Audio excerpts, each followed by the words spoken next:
Hello, hello, hello. Good to see you. You get fairy dust, I get fairy dust, little Amelie gets fairy dust. And I am talking about Codependent No More, and I had a question in one of the comments that I wanted to answer before I got to today's lesson. And the question is, also the lesson is, why do we stay with people that we know aren't good for us? Like, why do we stay in toxic relationships? Why do we stay, why? Okay, a lot of reasons. I would say one of the first answers is your CPTSD. But there's a better answer that's more helpful for me. And that the answer is because you're an addict. I look at codependency as an addiction. You are addicted to the drama, the chaos, the addiction, the person on the substance. One of the things that I say is like, codependence, like we think we're so much better than the addict in our life, the one who is taking the substance. But so they're taking the substance, but they're our substance. And so we're like, we don't even get the joy, quote unquote, or the oblivion of getting high or drunk or binging and purging or whatever. Like, we don't get the high of that. We have to deal with the drama of that's how we get our dopamine hit. And so this is just how I think about it and how I help, because it helps me not to beat myself up. It's like, oh, I have an addiction, and my addiction is codependency. My addiction is codependency. So the answer is why you're here in the first place. Why do we stay with people that are mean to me? Because we're codependent. And so then the answer is to heal codependency, not to beat ourselves up for staying with people too long, not for, being mad at ourselves, or it's a beautiful, like it's depressing. Like, it's depressing, like, oh, fuck. The reason I stay with toxic people is I'm 100% codependent. I'm fucking addicted to toxicity. I'm addicted to these things. And so, but that means it's not me. It's not my core. I just need to heal the codependency. And then what I will find is I'm actually capable of really healthy relationships. And so I hope that's helpful to someone else. It just, it's like, why am I doing this? Why did I agree to, oh shit, it's my codependency. I need to boop, boop, boop, back up and look at my part and how I, how I play a role in, the person asked me to do the thing that they knew I didn't want to do, but I'm the one who said yes. What's going on with me that I say yes? What's going on with me?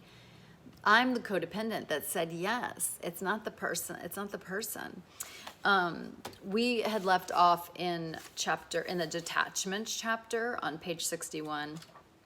And I really like this. So it's like, there's the good news and the bad news. The good news is, it's the good news, and the good news is the reason why is because you're codependent.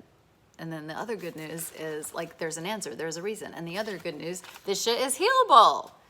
So, okay. So we're talking about detachment, and I wanted to say this really, really quick. And it's a tool that I learned from Byron Katie in her book, Loving What Is. Okay, so, but we're talking about Melody Beatty's book, Codependent No More, and she says on page 61, sometimes detachment even motivates and free people around us to begin to solve their problems. If we're not solving them, then we complain about people like, why don't they solve their problems? Why do I always have to solve their problems? Well, part of the reason for that is because you're solving their problem. If you stop solving their problems, what are they going to do? They're going to solve their problems. So we want to And, you know, I like the word unhooking from someone else's problems, not unhooking from the person's problems. We stop worrying about them and we pick up the slack and finally worry about ourselves. And she says, what a grand plan. We each mind our own business.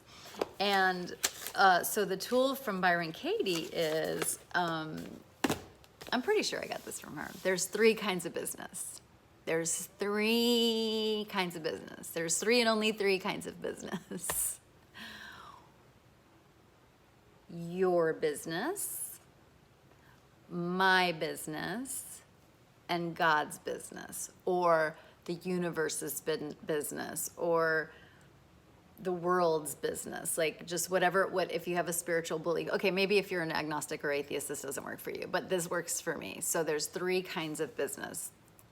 My business, your business, God's business. My business, your business, higher power's business. Okay. Whatever that higher power may be. If someone else needs to look for a job and they're not looking for a job, whose business is that? First of all, I'm not God. There's a great saying in the 12-step program. It's like, that person has a higher power and it's not me. Same. Very humbling, but true. So that person doesn't have a job and they should look for a job. Is that my business? No, I have a job. Or if I don't have a job, I'm looking for my job. That's the problem I need to solve. Is it someone else's business? If it is, okay, we're done. That's how we unhook. If you're in someone else's business, that's codependency. You don't need to be in other adults' business. Also, that's God's business. That's between that person and their higher power, if they have one. But that's, oh my God, where's my confetti? I don't have to worry about business that's not mine. That's amazing.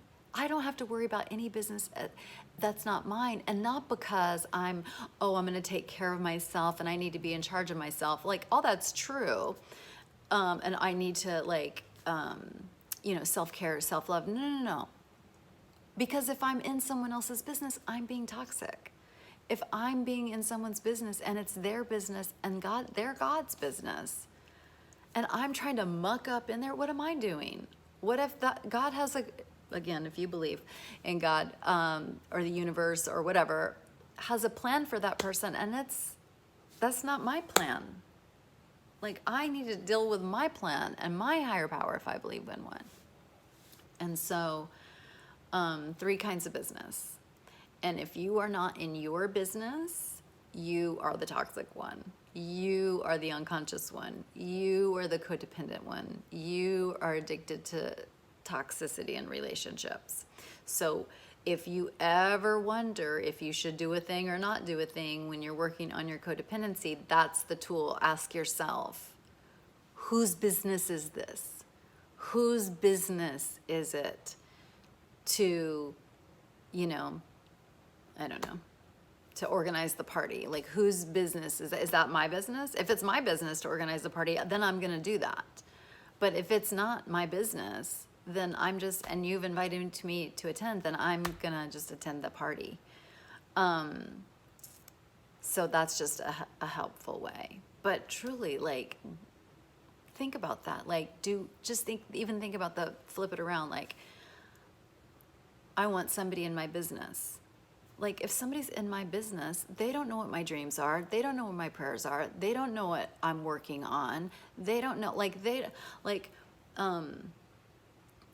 what if me not looking for a job today is my self-care? What if I can't look for a job today because of this, that, or the other thing? Like, I'm working on it. I'm building up to the process, the confidence, like, whatever. I'm healing. I've got COVID, whatever. It doesn't matter. Like, nobody knows what I'm working on. Nobody knows what I'm able to do and what I'm not able to do. And so it's our job to, like, let people have their business. We've stolen their business for too long. We've got to give them back their business. So I hope you found that helpful. Again, this is all under the umbrella of detaching, which I prefer.